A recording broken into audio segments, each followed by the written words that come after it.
What's going on, YouTube? Welcome back to Have You Nerd. Alright. What's going on, YouTube? Welcome back to Have You Nerd. Alright, just a quick little advisory here. After this No Way Home Mysterio review and unboxing, I'm gonna do review and thoughts on Spider-Man No Way Home, because obviously it's the part 3 to that movie and they tie in together. So since I just got this figure, well, probably a month or two ago now, but I'm just getting able to review it now. So since I'm doing the review video, and I've seen Spider-Man now 3 times, so if you haven't seen it yet, that's kind of on you. It's been on 3 weekends. I've seen it every weekend that it's been out, since it's been out. So I'm excited to talk about it. I'm excited to hear what you guys thought about it. So, advisory, I'll give another spoiler warning before I actually go into the Spider-Man No Way Home talk, but just a spoiler warning now. After this review, I'll give one more spoiler warning, and then we'll go into No Way Home talk. Alright? I'll see y'all then. I'll leave a timestamp in the description. Peace. Alright, so here we have the box and the box art. The box art on this box is actually pretty dope, with like the figures in scenes from the movie, kind of. They tried to recreate the movie with whatever Photoshop, I'm guessing they didn't set up that whole display with the drones and stuff, but you could buy the drone sets. That Mysterio symbol with the electricity on the back looks dope. Yeah, this box art was dope. And then the sleeve that comes with it, with the Mysterio dome, fire. So here's the accessory pieces, the smoke effects, and then the magic effects. The smoke effects, really good proximity pieces, actually. Like, the smoke looks cool, looks good. When you put one behind and one in the front of the figure, usually the big one behind and the small one in the front, so you don't block the figure so much. I'm pretty sure that's what they were designed for. The big one goes in the back, and they kind of got a curve to them, and they wrap around your finger when you have it displayed. And obviously the stand, it wraps around. I don't use the stands a lot, but depending on what pose you put them in. But Mysterio is basically a museum pose. He does not pose well. The articulation is not great on this figure due to the suit and not wanting to ruin the suit. But other than that, this figure is amazing. I mean, you're not going to be able to pose it and move it and get it in crazy poses for your display, which sucks. And that happens a lot with Hot Toys with these suits, but I mean, the screen accuracy is just amazing. The boots look great. There's no cut in the boot, so you get like no pivot at the ankle. But we'll get to that later. But just look at the gold, the painting, the gold on the boots, the suit, the cape is so well done. The chest plate, the armor, very, very well done. I had a little issue with where the front of the armor connects to the back, kind of, you could see. But, I mean, overall, it's amazing looking figure. I mean, look at the hands, look at the detail they put in between the gold plating, the armor plating. They put all that detail with the, I don't know, the texture of the suit and the hands. Just really, really well done on the paint and the details. I really can't say enough about, like, just, they nailed this figure. The likeness of Jake Gyllenhaal, everything. I just watched a video of him and Zendaya and Tom Holland at a hospital, like, meeting sick kids, and he was wearing the Mysterio suit, and no joke, this is exact replica. Like, those wrist gauntlets are so detailed with the lines, like, the everything. The head sculpt with the light, the dome helmet, I mean, and then obviously, of course, the Jake Gyllenhaal head sculpt is freaking on point. Like, if I take pictures of that without my hand in the shot for scale, you would think that's a TMZ shot of Jake Gyllenhaal or something. That's how ridiculously good that head sculpt is.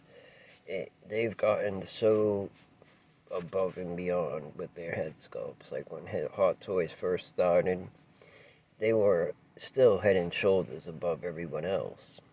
But how far they have come from way back when. And shoutouts to Todd McFarlane, because I always give him credit for changing the action figure game and really making adult collectibles with the scanning the actors. But here's more look at the figure, the articulation. You get a decent bend on the elbow. I don't want to go too far with the gauntlets in the suit. I don't want the gauntlets to poke or stab anything and tear it or mess it up in any way. But the shoulder is basically zero articulation. It's like non-movable. I have to watch other reviews, Justin's collections and guys like that I watch a lot, and see if they tried moving that shoulder more, than if they're more daring than I am with their toys, because this one I'm very scared to move. But, I mean, look at the cape. And all those white dots on the cape glow under UV light, so yeah, that's a pretty cool effect that I wasn't expecting. And here we have the dome helmet. Now, you see that green plastic piece? That serves as the neck for the costume when this dome helmet is on. And when it's not on, the actual neck is a little harder to deal with. But, I mean, that's the inside of the dome helmet, if anyone was wondering what that looked like. And there's the light. Of course, it takes those tiny AG1, I think it is. I believe so, don't quote me. There's the on and off switch. But I didn't have any of those tiny watch batteries on hand for this video. But, hey, it is what it is. There's the thing. And you take these little Agamotto things. That's where the cape actually clips in to the chest plate. So you kind of just pop those out. And then there you have the cape. And that's all got the stiff around the neck, a plastic thing to keep it stiff. And I kind of worry about that, scratching the paint going off and on. So that's a small concern with this figure. But I mean, just look at the detail. I mean, I could show off this figure all day and just talk about this figure all day. Look at this figure. It's amazing. I really just can't get over it. But then you see my knee right there? It came like that, where the suit, you could see the space in between the knee and the shin or whatever. Yeah, so I wasn't feeling that. And the boots, they look amazing, but the ankle has like zero pivot, barely pivots side to side, no rocker, no up and down pivot. So the articulation's pretty much trash on this figure, and it sucks because it's such a great looking figure. And I can't say enough about the looks, good stuff, and I can't say enough bad stuff about the articulation and the worries of articulation. Just look at the difference between the two knees, how wrinkly and like messed up my suit already is from barely handling it. But see, now there's a little zipper detail even on the costume. Here's the instruction booklet where I learned that they glow under UV light, all those spots. So all these spots on the cape, the white spots, those 9-10 dots on each side or whatever, they all glow under UV light. I haven't seen the effect in person, but it's just a cool little extra. I mean, why not? I'll take it. But the cape is very nice texture. It's heavy. feels nice. No wire at all, though. I wish they put a little wire at the bottom or on the sides, but whatever. And there's all the spots on the chest plate that supposedly glow under UV light. Those green, lighter green strips at the top. And there's the neck hole I was talking about. See, mine's already all wrinkled up and trying to like kind of squeeze the neck into that hole. It's pretty tight, and you know, if you're switching head sculpts a lot often, which most people probably aren't, that's another concern you might have with this figure. But just look at it. It's amazing. Like it it looks so photoreal and on point to the movie. You could legit put him in a dio and you wouldn't be able to tell the difference. Oops, small glitch there, sorry. But yeah, I dropped the stupid Eye of Agamotto little thing. Lucky I found it, but yeah, so that's what goes in to plug up those holes after you take the cape out. I just wanted to show you that real quick. So you kind of just put those right in the chest piece plate, the same place where they popped out for the cape, but a little tough keying them in there, but there, you key them in, and that's what it looks like with them all hooked up, everything, no peg holes showing. But yeah, just he looks great. Like that spinal column thing on the back of the armor, you know, you don't even notice this stuff when you watch the movie. But there's the magic effect. The hand kind of just fits in there. And that's the magic hand, obviously. The whatever splayed out hand is the one you use for the magic effect. And that's the one that kind of keys into all those holes. So you just key that into the effect. I find it's a lot easier to do it while it's not on the figure. So yeah, you might want to put the hand on the effect before you put it on the figure. At least me, I find it easier that way. And then there you go. You got your little magic effect there with the splayed out hand. Here we have a quick shot of him with the smoke effects, the magic. But then again, there's the wrinkles in the costume. That's what I mean. Like, that's what you have to worry about with any bending of this figure. So, like, but you can raise the shoulder up like that, and that's about it. Like, I tried to put a little force on bending it the other ways, any other way, literally any other way, sideways, whatever, but I was just worried. The suit is so tight and just like it might rip or stretch or tear it. But look at the gauntlets. Like the detail on the gauntlets it's impeccable. But I do have those few concerns, like I said, about changing the head, like any pose in the my knee being like that with the big gap in between, and then it's showing through the skin tight costume. And then mine also came with like neck paint right there, or some kind of like tear or something right there. You could see it. And then also where the chest plates connect, it's kind of weakly connected and thin. So those are my concerns about this figure. But overall, a great figure. Now, here comes my Spider-Man review. Enjoy. Alright, now, final warning.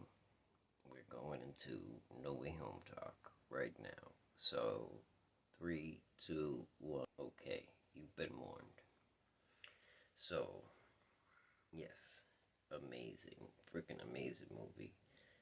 Everything I wanted, and then some. And I went to this movie with super high expectations. I only watched the first trailer because I didn't want to be spoiled too much. I didn't want to know too much going in. But obviously all the rumors about Toby and Andrew, so I was kind of hoping that would happen. But this movie was so good. The first time I went, I took my sons, and like 2 hours into the movie, whatever it was, a while into the movie, my son nudges me and he's like, Dad, Toby and Andrew haven't even showed up yet. And I completely forgot they were even supposed to show up because that's how great the movie was. I was on the edge of my seat. I couldn't. I forgot all about them even coming in, the possibility of it, everything. Here are my thoughts. Okay, the MCU's been around a while now, long enough where they're starting to retcon, just like the comics, like um, other people's stuff, I'd say, because they don't really have to retcon their stuff yet, because it's been on point pretty much so far, for the most part. So, the timelines match up. They've been pretty mathematical and formulaic and smart about the whole layout and everything, so. But, as far as Sony goes, they're retconning their stuff, kind of, because a lot of people are complaining, or not really complaining, but like, what's up with Electro, Jamie Foxx? How come he looks completely different now? And how come they changed his whole attitude, look, everything? And yes, that's clearly a retcon, just like in the comics, but the way I see it is that transforming into this universe, like growing, whatever you want to call it, the Dr. Manhattan shot where you see him come into life, all his electrical circuits in his body growing, and then Peter shoots him with the transporter web, and then that's kind of when the electricity hits his brain seconds later and he gains consciousness. So before that his brain wasn't really awake, so then he's just being formed now, and then the electrics hit his brain and he gains consciousness, and then that's when he starts to attack. But then Peter and Sandman team up. Peter pulls the towers down that are powering Electro and giving him the energy to create his body in this universe. And given that in Amazing Spider-Man 2, he didn't die, he became like pure electricity and lost his body. And then in this universe, he's creating his body. He can create his body to look however he wants to look, so that makes sense, one. And then two, Peter stopping him mid-transformation might have affected the way he looks and talks and his powers and everything too, so who knows, maybe if Peter didn't pull those towers down mid-transformation, we would have got the comb-over nerdy Max, but I doubt it, given that at the end of Amazing Spider-Man 2, he was pure electricity. He's coming back, he can make his own body whatever he wants, his mindset has changed, he's learned more, he's not so naive and just good outlook on everything, so he's a little more cynical, so it makes sense. And as far as the Amazing Spider-Man goes, I've always been a big fan, so everybody that hated on Amazing Spider-Man 1 and 2 and now is jumping on the Andrew Garfield bandwagon, whatever. I've been on the bandwagon. I've loved Amazing Spider-Man better than the Tobies from Jump Street. From when they first came out, I said they were better. And Amazing Spider-Man 2 had some dumb parts, don't get me wrong, but the Gwen and Peter stuff was amazing. And just him coming right out and knowing his powers and not having to have the whole origin story and stuff was, jumping right into it. And they did that in Amazing Spider-Man 2. Started off right away with an amazing action scene showing off Peter's powers. And I feel like Andrew was more true to the comics. I mean, a lot of people complain he was a little too, I don't know, depressed and emo, and it was a little too gritty. But in Amazing Spider-Man, he was making the quips and more witty, and I don't know, in the fight scenes, he seemed more Spider-Man. Maybe not the Peter Parker scenes, but the Spider-Man scenes were more Spider-Man than the Tobey Spider-Man, if you know what I'm saying. And I love that first Amazing Spider-Man. The second one, again, like, it was mostly the villains that were bad, like Electro's design, Green Goblin's design, and starting with Harry as Green Goblin, all that. But I'm running out of breath. I'm so excited about this movie.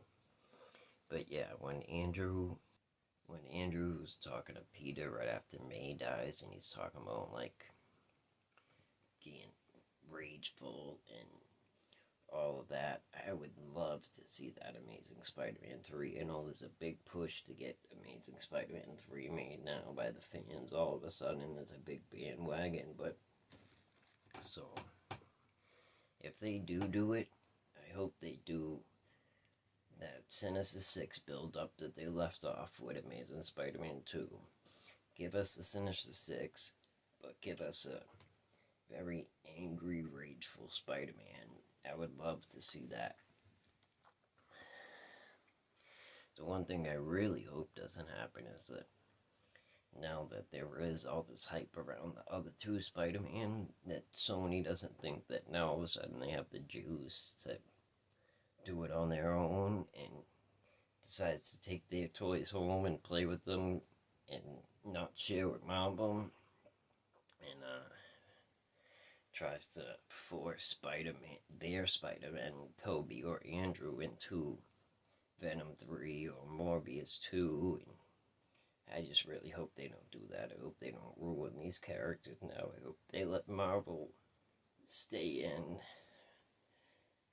the mix and help keep it straight, because I really hope they don't just look at these two Spider-Man now as blank checks that they could throw in any movie and it's gonna sell billions. I just hope they don't do that and ruin these characters that they've finally redeemed. So after my third time seeing it, though, I remember most of the lines now. And when they're talking about that darkness after Ben dies, after Aunt May dies, and Tobey and Andrew are talking about Ben and Gwen, and when Tobey says, it took me a long time to battle through that darkness or fight through that darkness. It didn't fit the scene, but it would have been hysterical if he said, it took me a long time to dance through that darkness, because Tobey's darkness was putting on a corny black suit and doing a corny dance down the street. That was his darkness, but whatever. In this movie, they made it seem like it was some real darkness he went through, which I'm sure it was. And another thing I wish is,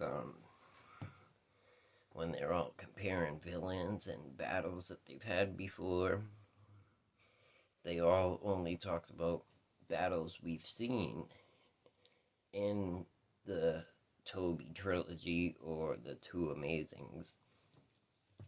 And supposedly they've been Spider-Manning. Yes, I said Spider-Manning, that's a new verb now. So supposedly they've been Spider-Manning for all these years since those movies leading up to this No Way Home movie. Again, Andrew talks about the rageful years and not pulling his punches, so I wish instead of just mentioning battles and villains that we've already seen in those movies, they maybe throw in a teaser or just an Easter egg of something that we didn't see before, you know? Like Andrew only mentioning the Rhino or something. Obviously, they were leading up to the Sinister Six at the end of 2. He could have said something about fighting one of them villains we haven't seen yet, Craven or something.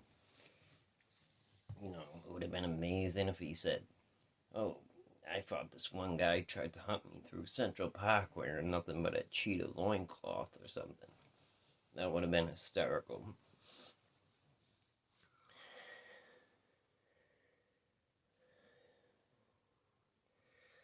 So, yeah, that's my ideas on how Electro looks different in this universe and the retconning. And then, as far as Norman Osborn, Willem Dafoe killed it. I mean, Andrew Garfield crushed it too. And every scene, I just felt very bad. He killed it. He made you feel for him. Number one actor in that movie probably has to go to Willem. And Green Goblin's whole motivation was clearly, his motivation was to turn Peter evil. Watching in that feast scene through Norman's eyes when May convinced Peter not to send the villains back and to try to save them. And then, as soon as he switched back into Goblin, that's what he was talking about. He said, "I seen her trapped you with her moral code," or whatever. And, saying that his morality is his weakness. And then killing Aunt May and saying, "You'll thank me for this later," and he's freeing him. So, yeah, Green Goblin's whole motivation was to take everything Peter cares about and loves and try to turn him evil and make him like him. See if he can make Spider-Man become immoral by taking away everything he loves. Yeah, that whole motivation, just Green Goblin's twisted psychosis and concept, thoughts, or whatever, perception of life, perception of morality, all that stuff. That was just, it was amazing. Favorite scenes.